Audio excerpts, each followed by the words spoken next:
Не ремонтировать нельзя. Постоянная влажность дает о себе знать. Особенно гниют деревянные парилки и сыпется плитка со стен. Сегодня в городской бане продолжается ремонт. В женской парилке он окончен. Тут заменили полы, сделали новые полки и убрали неудобную лестницу. Парилка полностью вагонкой со стенок снята, с потолка, полы. Была полностью сделана замена напольного покрытия, так как балки из-за постоянной воды сгнили. И была новая реконструкция лавочек для парения, согласно просьбе наших жителей. В мойке поменяли плитку на стенах, покрасили потолки. Все время парилка работает, естественно, имеет свои свойства здания усадки, поэтому плитка была замена. Пришли к решению заменить плитку, потому что она частично, 70%, упала. На данный момент идет ремонт в мужской парилке. Здесь также произведена замена пола, предварительно он был просушен и обработан противогрибковыми средствами. Планируется замена вагонки на стенах, будут установлены новые лавочки и печь.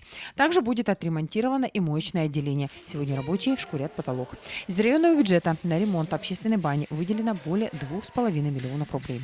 Напомню, много лет городская баня в Ленске не функционировала, но 3 года назад она была отремонтирована за счет средств районного бюджета. Теперь это общественное заведение одно из популярных в городе. Баня пользуется спросом. Основной контингент посетителей – пенсионеры и вахтовики. Много и постоянных клиентов. Сегодня парился в городской бане, не местные. Мне очень понравилось, и персонал отличный, чисто. Спасибо вам огромное. Женский отзыв после ремонта парилки. Прекрасная баня, чистота, уют. Сюда приходить одно удовольствие. Людмила Кишенькова посещает баню регулярно. Девушке нравится. Здесь можно не только помыться и напариться вдоволь, но еще и пообщаться с людьми. Ремонт, рассказывает Людмила, баня действительно требовала. Теперь стало гораздо удобнее. Особенно радует парилка. Была лесенка, было как бы вот так вот. А сейчас как бы вот здесь можно на первом ярусе, на втором ярусе могут женщины и полежать, и попариться. Ему намного удобнее стало.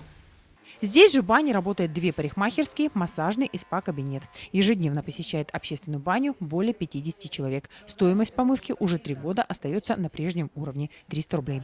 Пока в общественной бане открыто только женское отделение, но уже к началу декабря баня начнет работу полностью в штатном режиме. Светлана Болеева, Виталий Андреев, Ленск.